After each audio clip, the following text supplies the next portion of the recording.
Hello students, how are you? Welcome back to online class Hindi grammar class 8 पाठ 1 भाषा, बोली, लिपि और व्याकरण। वीडियो 2। आज हम पढ़ेंगे भाषा के रूप के बारे में। नंबर 1, मौखिक भाषा। कृष्णा की अध्यापिका ने बताया कि बाढ़ पीड़ितों के लिए चंदा एकत्रित करना है। कृष्णा ने पूछा कि क्या वह कल चंदा दे सकती हैं। अध्यापिका से हाँ सुनकर कृष्णा ने माँ से चंदा देने के लिए रुपए मांगे। तो इन वाक्यों में जो आप देख रहे हैं, रेड से शो हो रहे जो शब्द बताया, पूछा, मांगे, जो क्रियाएं बोली और सुनकर क्रिया सुनी गई है, यह भाषा का मौखिक रूप है, जिसमें बोलने वाला कहता है और श्रोता सुनता है। सुनने वाला क्या करता है? श्रोता में सुनने वाला सुनता है। बच्चा पहले भाषा के इसी रूप से परिचित होता है।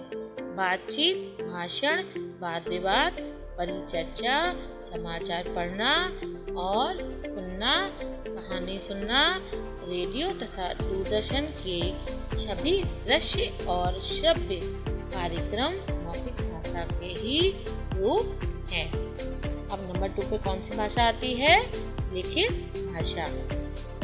अनन्या ने गृह कार्य में मेरा भारत पर निबंध लिखा। अध्यापिका ने उसका निबंध पढ़कर सभी को सुनाया। उन्होंने अच्छा निबंध लिखने वाले बच्चों के नाम ब्लैक बोर्ड पर लिखे। उनमें अनन्या का नाम भी था। इन वाक्यों में लिखा और लिखे में लिखना, पढ़कर में पढ़ना क्रिया हो रही है। यह भाषा का लिखित रूप है। इसका उदय मौखिक भाषा के बहुत बाद में हुआ। सबसे पहले प्रयोग में कौन सी भाषा लाई गई थी? मौखिक भाषा। फिर लिखित भाषा का प्रयोग बहुत बाद में हुआ। इसमें मौखिक भाषा की ध्वनियों को प्रतीक चिन्हों के द्वारा अंकित किया जाता है। लिखित भाषा द्वारा ही मनुष्य अपनी अर्जित जानकारी को आने वाली पीढ़ियों के लिए सुरक्षित करता है।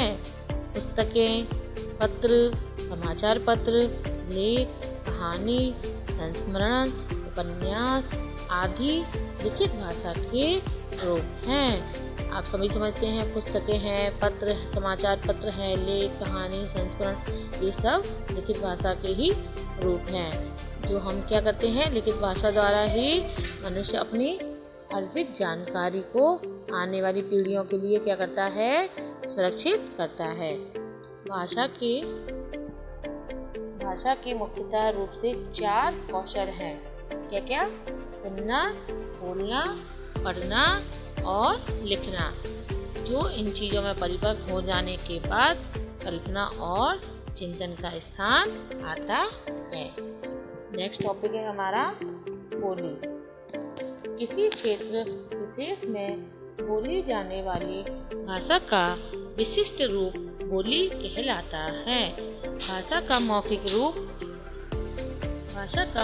रूप प्रचलित होने के कारण यह स्थान स्थान पर बदलती रहती है। हर जगह पर, हर क्षेत्र में अलग अलग बोली चलती है और यह अपने स्थान क्षेत्र के बदलने के कारण साथ साथ यह बोली भी स्थान स्थान पर बदलती रहती है। लोकोक्तियों, लोक कथाओं और लोकगीतों की रचना बोलियों में ही की जाती है। बोली का क्षेत्र क्या होता है? बहुत सीमित होता है। इसके अलावा उपभाषा, जब बोली का क्षेत्र कुछ बढ़ जाता है और उसमें साहित्य रचना की जाने लगती है तो उसे उपभाषा कहते हैं। एक उपभाषा की अनेक बोलियां हो सकती हैं। जैसे कि हिंदी की प्रमुख उपभाषाएं और उनकी बोलियों को 5 भागों में बांटा गया है। जैसे पूर्वी हिंदी है, पश्चिमी हिंदी, राजस्थानी हिंदी, पहाड़ी हिंदी, बिहारी और मागधी हिंदी। पूर्वी हिंदी में कौन कौन सी भाषाएं चलती हैं बोलियाँ? अवधी, बघेली, छत्तीसगढ़ी आदि। पश्चिमी हिंदी में हरियाणवी, ब्रजभाषा, कन्नौजी, बुंदेली आदि। राजस्थानी हिंदी में जयपुरी है, जोधपुरी, मेवाड़ी, हावड़ी, मेवाती आदि। पहाड़ी हिंदी में गढ़वाली, कुमाऊनी, हिमाचली, मलयाली आदि। बिहारी में मैथिली, मगधी, भोजपुरी, अंगिका, पज्जिका आदि। इसके बाद हम पढ़ेंगे लिपि। लिपि का अर्थ है लिखने का ढंग। आरंभ में भाषा केवल बोली जाती थी, उसका कोई लिखित रूप नहीं था। तो धीरे धीरे क्या हुआ, हमने अपने विचारों को लिखने की आवश्यकता अनुभव की। मनुष्य ने उच्चारित ध्वनियों को कुछ चिन्ह दिए, जो मनुष्य ने अपने मुंह से उच्चारित किए उन ध्वनियों को कुछ चिन्ह दिए। इन्हीं चिन्हों से लिपि का विकास हुआ। प्रत्येक भाषा की अपनी एक लिपि होती है। हिंदी भाषा की लिपि कौन सी है? देवनागरी। यह बाईं से दाईं ओर लिखी जाती है। आज तो कंप्यूटर पर यूनिकोड द्वारा देवनागरी में लिखे गए लेख का किसी भी भाषा में अनुवाद किया जा सकता है। साहित्य, ज्ञान और अनुभव के संचित कोश को साहित्य कहते हैं। ज्ञान और अनुभव के संचित यानी इकट्ठे किए गए कोश को क्या कहते हैं? साहित्य कहते हैं। यह मुख्य रूप से दो प्रकार का होता है। एक होता है गद्य साहित्य। इसके अंतर्गत क्या क्या आता है? गद्य में पत्र, निबंध, लेख, नाटक, कहानी, एकांकी, डायरी, संस्मरण, जीवनी, आत्मकथा, रेखाचित्र आदि आते हैं। हिंदी के कुछ प्रमुख गद्य लेखक हैं, आप जानते हैं।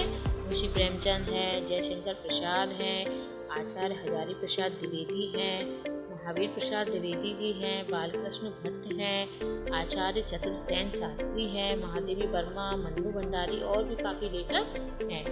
अब आता है नंबर 2 पे पद्य साहित्य। इसके अंतर्गत कविता, महाकाव्य, गीति काव्य, खंडकाव्य आदि आते हैं। हिंदी के कुछ प्रमुख कवि हैं जिन्होंने पदों की रचना की है। सूरदास, कबीर, तुलसीदास, मीराबाई, रसखान, बिहारी, सुरकान त्रिपाठी निराला, मैत्री शरण गुप्त, रामधारी सिंह दिनकर, श्याम नारायण पांडे, गोपाल दास नीरज, बालकृष्ण राव, आर.सी. प्रसाद सिंह, शिवमंगल सिंह सुमन आदि। नेक्स्ट हमारा टॉपिक है व्याकरण।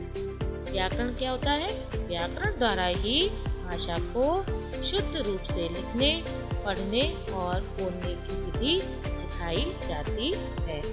व्याकरण वह शास्त्र है जो भाषा के शुद्ध रूप और प्रयोग का ज्ञान कराता है। इसमें भाषा को व्यवस्थित और नियमित बनाने के नियम होते हैं। व्याकरण क्या करता है? जो हमारी भाषा होती है उसका शुद्ध रूप लिखने का कारण है। तो भाषा की शुद्ध रूप का प्रयोग का क्या कराता है? व्याकरण ज्ञान कराता है। और इसी भाषा को व्यवस्थित कराने का और नियमित बनाने का नियम जो होता है वो भाषा के मानक रूप का ज्ञान कराते हैं व्याकरण। व्याकरण के मुख्यतः 3 अंग माने गए हैं। नंबर 1 है वर्ण विचार, नंबर 2 शब्द विचार, नंबर 3 वाक्य विचार। वर्ण विचार में क्या होता है? इसमें वर्णों की आकार, उच्चारण, उत्पत्ति आदि पर विचार किया जाता है। शब्द विचार, इसके अंतर्गत शब्दों के रूप, भेद, प्रकार, लिंग, वचन, काल, उत्पत्ति, व्युत्पत्ति आदि पर विचार किया जाता है। वाक्य विचार, इसमें वाक्य रचना, वाक्य विश्लेषण और वाक्य भेद आदि पर विचार किया जाता है। ओके स्टूडेंट, आज की क्लास आपको ज़रूर समझ में आया होगा। जो भी टॉपिक मैंने आपको रीड किए हैं, आपको भी होमवर्क में सारी डेफिनेशन लर्न करना है। इनको और अच्छे से एक बार रीड करके अच्छे से इनको समझना है। नेक्स्ट वीडियो में मैं आपको इसके क्वेश्चन आंसर कराएंगे। Okay, good bye.